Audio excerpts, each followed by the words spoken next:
Kunj Bihari GS academy में आपका स्वागत है। कुंज बिहारी हमारी शान है और हम कुंज बिहारी की जान है, क्योंकि कंटेंट ही हमारा। अब आप जो है बोलिए, यहाँ जो है देखेंगे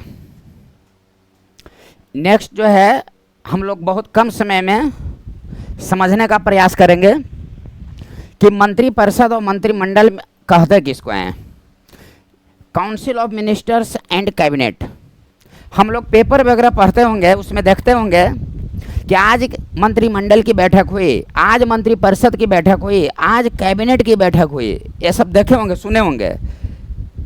और हम लोगों को कन्फ्यूजन में रहने के कारण, क्लियर नहीं होने के कारण हम लोगों को माइंड में यह आता है कि मंत्रिमंडल ही है वही ये चीज़ है, मंत्रिपरिषद भी वही चीज़ है, कैबिनेट भी यही चीज़ है, सब एक ही चीज़ बा। काउंसिल ऑफ मिनिस्टर्स सब मतलब हम लोग एक ही जो है, सावन भादो अगन सब नाद देते हैं एक ही में। ना ना ना ना ना ना। अब यहाँ जो है देखो, मंत्रिपरिषद और मंत्रिमंडल किसको कहते हैं। जैसे में मंत्रिमंडल को अंग्रेजी में बोलते हैं कैबिनेट। आज कैबिनेट की बैठक हुई, तो आज कैबिनेट की बैठक हुई, इसका मतलब यह हो गया कि उस कैबिनेट में कौन कौन शामिल हुआ। तब प्रधानमंत्री और कैबिनेट मंत्री सिर्फ उस कैबिनेट में यानी कि मंत्रिमंडल की बैठक में शामिल हुए। कैसे से देखिए, हमेशा आप माइंड में रखिएगा इसको, ये कंप्लीट करने के लिए ये मंत्री दोनों में है, यहाँ तक तो कोई कन्फ्यूजन नहीं। अब परिषद है या यहाँ मंडल है, तो 1 2 3 4, 1 2 3 यानी कि इससे यह 12 है, तो स्वाभाविक है कि इसमें ज़्यादा सदस्य होगा। तो यहाँ पर दिमाग में रखिए कि यह प्रधानमंत्री,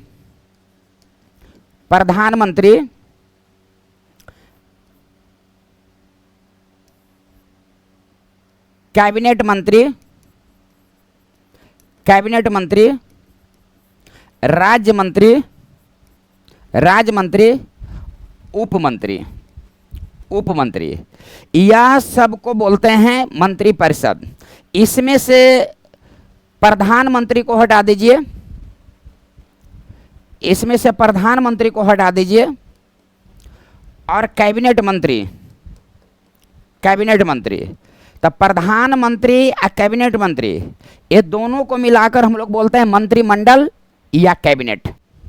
तो आज कैबिनेट की बैठक हुई, इसके मतलब है कि उसमें राज्य मंत्री या उप मंत्री शामिल नहीं है, प्रधानमंत्री और कैबिनेट मंत्री शामिल हैं। देश हित में जो नीतिगत निर्णय लिए जाते हैं, वह कैबिनेट के द्वारा ली जाती है। काउंसिल ऑफ मिनिस्टर्स यानी कि मंत्रिपरिषद के द्वारा नहीं, मंत्रिमंडल के द्वारा, यानी कि प्रधानमंत्री सहित कैबिनेट मंत्री। एक उदाहरण के लिए बात कर रहे हैं। अभी अपने बिहार के जो जीतन राम मांझी जी हैं, वह सूक्ष्म लघु उद्योग मंत्री हैं। खाद्य प्रसंस्करण उद्योग मंत्री हैं चिराग पासवान जी। गृह मंत्री कौन है? अमित शाह। लेकिन जो बिहार के जो नित्यानंद राय जी हैं, वह गृह राज्य मंत्री हैं, यही राज्य मंत्री, गृह राज्य मंत्री। तो गृह मंत्री अमित शाह जी हो गए, वो कैबिनेट मंत्री हो गए, और गृह राज्य मंत्री हैं। आ रही है बात समझ में? अब यहां ध्यान से देखिए, मंत्रिमंडल में कौन कौन शामिल हुआ। कैबिनेट की बैठक हुई, मंत्रिमंडल की बैठक हुई, तो कौन शामिल हुआ? प्रधानमंत्री और कैबिनेट मंत्री। अब मंत्रिपरिषद में कौन कौन आते हैं? तो ये चारों आते हैं, प्रधानमंत्री, कैबिनेट मंत्री, राज्य मंत्री, उप मंत्री। अब मंत्रिमंडल में 2 गो, ऐसे भी मायने में रखेंगे। परिषद 4 अक्षर है, इसमें 3 अक्षर है मंडल में, इससे 12 ये हो गया, यानी कि यह बड़ा निकाय है। इसको आप माइंड में रखिएगा। इसमें टोटल प्रधानमंत्री है, कैबिनेट मंत्री है, राज्य मंत्री है, उप मंत्री है। तो स्वाभाविक है कि इसमें मंत्री की संख्या अधिक होगा, तो लगभग 50 से 60 मंत्री इसी में आते हैं। अब प्रधानमंत्री या कैबिनेट मंत्री हैं, तो मान लगभग स्वाभाविक है कि इसकी अपेक्षा इसमें मंत्री की संख्या कम होगा, तो लगभग 15 से 20 मंत्री, एक लगभग में चल रहा है। ऐसे जो है संविधान में ये तो आप समझ गए कि मंत्रिपरिषद और मंत्रिमंडल में क्या अंतर है। ऐसे जो ये बड़ा हो गया, ये छोटा हो गया, इसमें मंत्री की संख्या अधिक, इसमें कम। ये चारों को मिलाकर मंत्रिपरिषद है। देखिए 1 2 3 4, तो चारों को मिलाकर मंत्रिपरिषद है। ये प्रधानमंत्री या कैबिनेट को मिलाकर कैबिनेट या मंत्रिमंडल कहा जाता है। अब यहाँ पर देखिए, संविधान में 91 अमेंडमेंट हुई। 2003 में 91 अमेंडमेंट हुई। 91 संशोधन 2003। 91 संशोधन 2003 में क्या जोड़ा गया कि लोकसभा का कुल सीट जितना है, लोकसभा के कुल सीट, लोकसभा का कुल सीट का 15% मंत्री बनाने की व्यवस्था किया गया है। लोकसभा के कुल सीट का 15%, यह 91 अमेंडमेंट 2003 में जो है जोड़ा गया। इसको आप माइंड में रखिएगा। 15% तक मंत्री बन सकता है, ऐसा संविधान में अमेंडमेंट किया गया 91 अमेंडमेंट 2003 के तहत। अब यहाँ पर ध्यान दीजिए, मंत्रिपरिषद बड़ा है, मंत्रिमंडल छोटा है। मंत्रिमंडल में प्रधानमंत्री या कैबिनेट मंत्री या इसमें 1 2 3 4 तो चारों है। अब यहाँ ध्यान से समझिए, मंत्रिपरिषद का मूल संविधान में उल्लेख है, मंत्रिपरिषद का मूल संविधान में उल्लेख है और इनका मूल संविधान में उल्लेख नहीं है। तो जब उल्लेख नहीं है तो ये आया कहाँ से बात? तो यह आया 44वें संशोधन 1978 में। इस शब्द को, कैबिनेट शब्द को जोड़ा गया। किस में जोड़ा गया? तो आर्टिकल 352 में जोड़ा गया। आर्टिकल 352 जो है राष्ट्रीय आपात के लिए है, 356 राष्ट्रपति शासन, 360 जो है वित्तीय आपात के लिए है। तो 44वें संशोधन 1978 जो मोरारजी देसाई के काल में हुई थी, या 44वें संशोधन 1978 के तहत आर्टिकल 352 में कैबिनेट वर्ड यानी कि मंत्रिमंडल शब्द को जोड़ा गया, लेकिन मंत्रिपरिषद जो शब्द था यह आर्टिकल 74 और 75 में इसका उल्लेख किया गया है। यानी कि मंत्रिपरिषद का गठन का उल्लेख किया गया 74 में। और प्रधानमंत्री की नियुक्ति, प्रधानमंत्री की नियुक्ति कौन करेगा? तो प्रेसिडेंट करेगा। प्रधानमंत्री की नियुक्ति प्रेसिडेंट के द्वारा किया जाएगा, यह 75 में है, यह 75 में है। अब मंत्रिपरिषद का गठन 74 में, यानी कि राष्ट्रपति को कार्य में मदद करने के लिए एक मंत्रिपरिषद का गठन किया जाएगा, जिसका अध्यक्ष हेड प्रधानमंत्री होंगे। यह आर्टिकल 74 में है। लेकिन उस प्रधानमंत्री की नियुक्ति राष्ट्रपति के द्वारा किया जाएगा, यह 75 में है। लेकिन ये 2 क्वेश्चन में आपको अटका देता है। कौन सा 2 क्वेश्चन में अटका देता है? क्वेश्चन नंबर 1 और क्वेश्चन नंबर 2 देता है कि कोई भी मंत्री व्यक्तिगत रूप से किसके प्रति उत्तरदायी होता है? व्यक्तिगत रूप से। और कोई भी मंत्री यानी कि मंत्रिपरिषद सामूहिक रूप से किसके प्रति उत्तरदायी होता है? सामूहिक रूप से। यानी कि व्यक्तिगत और सामूहिक, ये 2 वर्ड का यूज कर देता है तो आप फंस जाते हैं। तो व्यक्तिगत रहेगा तो राष्ट्रपति के प्रति, व्यक्तिगत रहेगा तो राष्ट्रपति के प्रति, और सामूहिक रहेगा तो लोकसभा के प्रति, सामूहिक रहेगा तो लोकसभा के प्रति। इसको दिमाग में रखिएगा। इसका उल्लेख किस में है? तो आर्टिकल 75 के 2 में है। इसका उल्लेख किस में है? तो आर्टिकल 75 के 3 में है। यानी कि मंत्री व्यक्तिगत रूप से किसके प्रति उत्तरदायी होता है? तो राष्ट्रपति के उत्तरदायी, यह आर्टिकल 75 के 2 में उल्लेख है। और मंत्रिपरिषद सामूहिक रूप से किसके प्रति उत्तरदायी होता है? तो लोकसभा के प्रति। इसका उल्लेख किस में है? तो आर्टिकल 75 के 3 में उल्लेख है। मूल संविधान में इसका उल्लेख है, इसका नहीं है। तो इसका कब किया गया उल्लेख? 44वें संशोधन 1978 आर्टिकल 352 के तहत जो है इसका उल्लेख जो है किया गया। और मंत्री व्यक्तिगत रूप से किसके प्रति? राष्ट्रपति के प्रति। 75 के 2 में सामूहिक रूप से किसके प्रति? तो लोकसभा के प्रति। 75 के 3 में कितना % मंत्री बनाए जाने की व्यवस्था है? तो 15%। कब संशोधन किया गया? तो 91 में।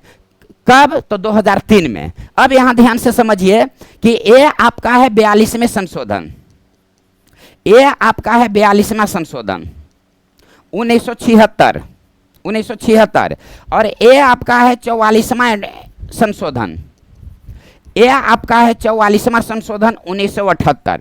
तो सबसे पहले तो कि आप ईस्वी सन में गड़बड़ाइएगा नहीं। ये क्या कह रहा है? 42वां, तो 4 2 6 तो 6 76। 44वां संशोधन कब हुआ? तो 4 4 8 यानी कि 78। अब यहाँ पर देखिए 42वां संशोधन 1976 किसके काल में हुआ? तो इंदिरा गांधी के काल में। 42वां संशोधन 1976 किसके काल में हुआ? तो इंदिरा गांधी के काल में। 44वें संशोधन 1978 किसके काल में हुआ? तो मोरारजी देसाई के काल में। 44वां संशोधन 1978 मोरारजी देसाई के काल में हुआ। और इसी 44वां संशोधन 1978 के तहत मंत्रिमंडल शब्द को, कैबिनेट शब्द को आर्टिकल 352 में जोड़ा गया। आर्टिकल 352 में जो जोड़ा गया, इसी 44वें संशोधन 1978 के तहत। मोरारजी देसाई से जान जाइए, प्रथम गैर कांग्रेसी प्रधानमंत्री मोरारजी देसाई, सर्वाधिक आयु का मोरारजी देसाई 81 वर्ष की आयु में। पाकिस्तान का जो सर्वोच्च नागरिक पुरस्कार है निशान-ए पाकिस्तान, यह सबसे पहले पाने वाले व्यक्ति मोरारजी देसाई थे। प्रधानमंत्री पद से इस्तीफा देने वाले सबसे पहले व्यक्ति मोरारजी देसाई थे। जवाहरलाल नेहरू, इंदिरा गांधी, लाल बहादुर शास्त्री पद पर रहते हुए इनकी मृत्यु हुई। तो जब प्रधानमंत्री पंडित जवाहरलाल नेहरू की मृत्यु, सर्वाधिक कार्यकाल तक प्रधानमंत्री पंडित जवाहरलाल नेहरू, प्रधानमंत्री पंडित जवाहरलाल नेहरू के बाद लगातार 3 बार बनने वाले प्रधानमंत्री अभी वर्तमान में प्रधानमंत्री नरेंद्र मोदी हैं। इसको आप माइंड में रखिएगा। आज जब पंडित जवाहरलाल नेहरू की मृत्यु हुई तो उसके बाद कार्यवाहक प्रधानमंत्री कौन बने? गुलजारी लाल नंदा। तो प्रथम प्रधानमंत्री पंडित जवाहरलाल नेहरू, प्रथम कार्यवाहक प्रधानमंत्री गुलजारी लाल नंदा, दिमाग में रखिएगा। अब दक्षिण भारत से प्रथम प्रधानमंत्री तो पीवी नरसिम्हा राव। अब पीवी नरसिम्हा राव के ही काल में मनमोहन सिंह वित्त मंत्री भी थे। मनमोहन सिंह आरबीआई के गवर्नर भी रह चुके हैं। तो क्वेश्चन देता है कि कौन ऐसा प्रधानमंत्री थे जिनका सिग्नेचर नोट पर है? तो मनमोहन सिंह का, चूंकि वह रिजर्व बैंक ऑफ इंडिया का गवर्नर जो है रह चुके हैं।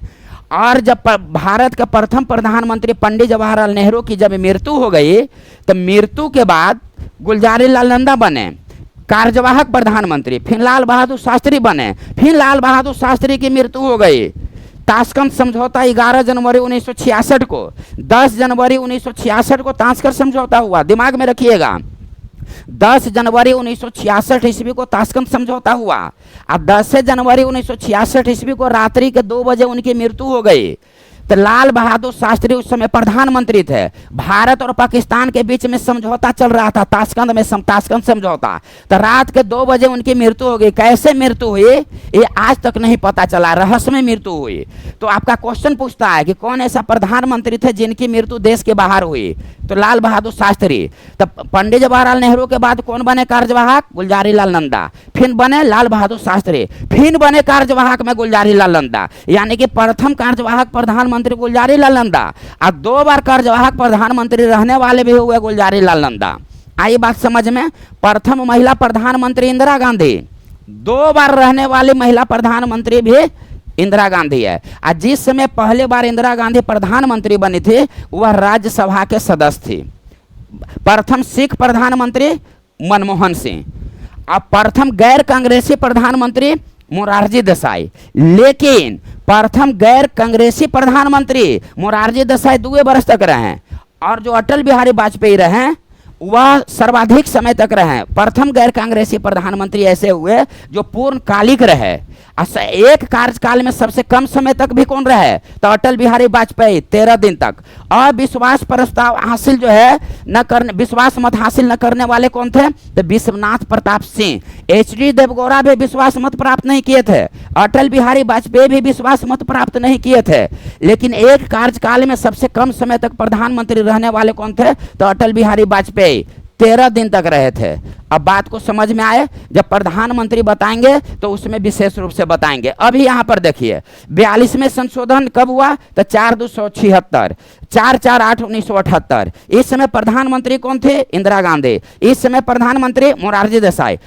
भारत रत्न प्राप्त करने वाले पहला महिला प्रधानमंत्री इंदिरा गांधी। लेकिन भारत रत्न प्राप्त करने वाले पहला प्रधानमंत्री पंडित जवाहरलाल नेहरू। भारत रत्न प्राप्त करने वाले पहला प्रधानमंत्री पंडित जवाहरलाल नेहरू और पहला महिला प्रधानमंत्री इंदिरा गांधी। ये 42वां संशोधन इंदिरा गांधी के काल में हुआ। यहाँ पर आप ध्यान से समझिएगा। 42वां संशोधन 1976 को लघु संविधान के नाम से जानते हैं। लघु संविधान के नाम से 42वां संशोधन 1976 को जानते हैं। 42वां संशोधन 1976 के तहत ही प्रस्तावना में संशोधन किया गया। प्रस्तावना में संशोधन जो है 42वां संशोधन 1976 में ही किया गया। क्या संशोधन किया गया? इसका शॉर्ट नाम याद रखिएगा, आपसे। आपसे, आपसे मतलब अ से अखंडता जोड़ा गया, प से पंथ निरपेक्ष जो है जोड़ा गया, और से समाजवादी जोड़ा गया। आपसे क्या आपसे? यानी कि 42वां संशोधन 1976 के तहत प्रस्तावना में मात्र एक बार अभी तक संशोधन हुई है। संशोधन में कौन सा शब्द को जोड़ा गया? तो आपसे, अखंडता, पंथ निरपेक्ष और समाजवादी। और इसी संशोधन को लघु संविधान कहते हैं, इसलिए कि इसमें बहुत सारे संशोधन किया गया था। मूल कर्तव्य को जोड़ा गया, मूल कर्तव्य को जो जोड़ा गया, यहां दिमाग में रखिएगा, मूल कर्तव्य को जोड़ा गया 42वां संशोधन 1976 के तहत है। 42वां संशोधन 1976 के तहत है। किस कमेटी के आधार पर? तो स्वर्ण सिंह कमेटी के आधार पर मूल कर्तव्य को संविधान में जोड़ा गया। भाग 4 के क 51 के क में जोड़ा गया। मूल कर्तव्य कहां से लिया गया है? तो मूल कर्तव्य जो है रूस से लिया गया है। तो मूल संविधान में मूल कर्तव्य नहीं था, इसको बाद में जोड़ा गया है कैबिनेट मंत्रिमंडल जैसा। एक कैबिनेट जोड़ा गया 44वें में, मूल कर्तव्य जोड़ा गया 42वें के तहत। तो मूल संविधान में मूल कर्तव्यों की संख्या 0, वर्तमान में मूल कर्तव्य है 11 गो, पहले था 10 गो। लेकिन क्वेश्चन दे देता है कि जब स्वर्ण सिंह कमेटी के सिफारिश पर मूल कर्तव्य को जोड़ा गया तो स्वर्ण सिंह कमेटी का सिफारिश कितना मूल कर्तव्य का था? 8। यहां फंस जाइएगा। मूल संविधान में मूल कर्तव्य 0, वर्तमान में 11, पहले 10, लेकिन स्वर्ण कमेटी के सिफारिश कितना था? 8 का। 42वां संशोधन 1976 भाग 4 के क 51 के क। अब यहाँ पर ध्यान से जो है समझिए। अब आपको जो है प्रश्न जो इतना आप समझ गए। अब आपको प्रश्न जो है देता है, क्या देता है कि 42वां संशोधन 1976 का जो निर्माण हुआ वह आपातकाल के दौरान हुआ। आपातकाल के दौरान हुआ। आपातकाल कब हुआ? 26 जून 1975 को तीसरी आपातकाल लागू किया गया है। अभी तक राष्ट्रीय आपातकाल 3 बार लागू किया गया है। 26 अक्टूबर 1972 को, दिमाग में रख लिए, 26 अक्टूबर 1962 को, 26 अक्टूबर 1962 को जब भारत और चीन का जब आक्रमण हुआ था, बात को आई समझ में। 26 जून 1975 को तीसरी बार, 3 दिसंबर 1971 को दूसरी बार। इसको दिमाग में रखे, भारत और पाकिस्तान के बीच युद्ध हुआ था। तो राष्ट्रीय आपातकाल लागू होने का तीन वजह से होता है राष्ट्रीय आपातकाल की घोषणा। जब एक देश पर दूसरा देश आक्रमण कर देता है, या एक दूसरे देश के बीच में युद्ध की स्थिति बन जाता है, या आंतरिक अशांति आ जाता है। आंतरिक अशांति आने की वजह से। तो इसकी कहानी है कि इंदिरा गांधी चुनाव लड़ी थी रायबरेली से, इन्हीं के विरोध में थे राजनारायण। तो दोनों के बीच में मतभेद हो गया। कोर्ट में किया गया कि गलत तरीके से मशीनरी का दुरुपयोग करते हुए यह चुनाव जो है जीत गई है। इसके वजह से जो है इंदिरा गांधी के द्वारा कॉल किया गया कि राष्ट्रपति को कि आंतरिक अशांति फैल रही है, इसलिए आप राष्ट्रीय आपातकाल की घोषणा कीजिए। तो राष्ट्रीय आपातकाल की घोषणा तीसरी बार हो गया 26 जून 1975 ईस्वी को। आंतरिक अशांति के आधार पर युद्ध की स्थिति 3, बाहरी आक्रमण के कारण, जब अपने देश पर कोई दूसरा देश आक्रमण कर देता है तो, और नहीं तो युद्ध हो रहा है तो, और नहीं तो देश के अंदर आंतरिक अशांति है तो। ये 42वां संशोधन 1976 के तहत ये आंतरिक अशांति जो हुआ 26 जून 1975 को, आंतरिक अशांति के आधार पर जो तीसरी बार आपातकाल की घोषणा की गई, यही आंतरिक अशांति शब्द को, यही आंतरिक अशांति शब्द को 44वें संशोधन 1978 में हटा दिया गया। अब हटा के क्या जोड़ दिया गया? सशस्त्र विद्रोह जोड़ दिया गया। सशस्त्र विद्रोह जोड़ दिया गया। तो आपका क्वेश्चन पूछता है कि अब आंतरिक अशांति नहीं है, सशस्त्र विद्रोह है। यदि आपसे अभी कोई क्वेश्चन पूछ दे कि राष्ट्रीय आपातकाल किन किन परिस्थितियों में लगाई जा सकती है, तो राष्ट्रीय आपातकाल बाहरी आक्रमण के कारण, युद्ध की स्थिति में। अब आंतरिक आप अशांति नहीं बोलेंगे, आंतरिक गड़बड़ी के कारण नहीं बोलेंगे, क्योंकि आंतरिक गड़बड़ी जो है हटा दिया गया 44वें संशोधन 1978 के तहत। क्या जोड़ दिया गया? तो सशस्त्र विद्रोह जोड़ दिया गया। इंदिरा गांधी के एक फोन पर इंदिरा गांधी के एक फोन पर राष्ट्रीय आपातकाल की घोषणा हो गया था। तो यही जब मोरारजी देसाई के जब काल आया तो यह इन्होंने नियम बना दिया कि जब तक केंद्रीय मंत्रिमंडल का लिखित सिफारिश नहीं दे देता है राष्ट्रपति को, जब तक राष्ट्रपति घोषणा नहीं कर सकता है। दिमाग में रखो, यानी कि 42वें संशोधन 1976 के तहत क्या था कि मंत्री परिषद के सलाह को मानने के लिए राष्ट्रपति बाध्य है, मानना ही पड़ेगा। लेकिन इसमें कर दिया कि बाध्य नहीं है। तो क्वेश्चन आपको देता है कि मंत्रिपरिषद को सलाह को मानने के लिए राष्ट्रपति बाध्य है। कौन, किस संशोधन के तहत? 42वां संशोधन 1976। लेकिन बाध्य नहीं है 44वां संशोधन 1978। एक बार पुनर्विचार के लिए वापस भेज सकता है मंत्रिमंडल को, यह कहा गया 44वां संशोधन 1978 में। 44वां संशोधन 1978 में ही संपत्ति के अधिकार को कानूनी अधिकार या विधिक अधिकार बनाया गया। अभी मूल अधिकार की संख्या कितना? 6, पहले कितना? 7। किसको हटाया गया? संपत्ति के अधिकार को हटाकर क्या बनाया गया? कानूनी या विधिक अधिकार। तो जब मूल अधिकार में था संपत्ति का अधिकार, उस समय कौन आर्टिकल में था? तो 31 में। अभी वर्तमान में कौन आर्टिकल में है? तो 300 के कम में है। यह 44वें संशोधन 1978 के द्वारा हटाया गया। कैबिनेट शब्द को जोड़ा गया 44वें संशोधन 1978 के तहत। राष्ट्रीय आपातकाल की घोषणा केंद्रीय मंत्रिमंडल के लिखित सिफारिश पर होगी। 44वां संशोधन मंत्रिपरिषद के सलाह को मानने के लिए बाध्य है। 42वां संशोधन बाध्य है। 42वां संशोधन 1976 बाध्य नहीं है, बाध्य नहीं है 44वां संशोधन 1978 के तहत। बात को समझें। ये आपको संक्षेप में 42वां संशोधन और 44वां संशोधन था। इसको आप देख लेंगे कि मंत्रिपरिषद और कैबिनेट में क्या डिफरेंस होता है। सब टॉपिक वाइज टॉपिक, एक एक बिंदु को एक्सप्लेनेशन करते हुए आप सिर्फ नोट्स बनाते जाओ, बाकी हम संभाल लेंगे। क्यों? क्योंकि एक अच्छा मुसाफिर हैं। क्यों? एग्जाम बीपीएससी दरोगा सहित 5 एग्जाम निकाल चुके हैं। चलता रहूंगा पथ पर, चलने में माहिर बन जाऊंगा, या तो मंजिल मिल जाएगी या अच्छा मुसाफिर बन जाऊंगा। मंजिल तो नहीं मिली, अच्छा मुसाफिर बन गए हैं। इसको आप नोट कर लेंगे, इसको आप कंप्लीट कर लेंगे। संक्षेप में इसको हमने समझाने की कोशिश किया है। नेक्स्ट वीडियो आप देखते रहेंगे, कंप्लीट सब होते चला जाएगा। अब मिलते हैं नेक्स्ट वीडियो में। जरूर नोट्स बनाइएगा और पिछला भी जितना वीडियो है आप देखते जाइएगा। जरूर जो है उसमें यूनिक जरूर जो है देखने को मिलेगा क्वेश्चन। तो बोल दिया जाए एक बार, कुंज बिहारी हमारी शान है और हम कुंज बिहारी की जान है, क्योंकि कंटेंट ही हमारा। हम नहीं बोलेंगे, अब आप बोलो।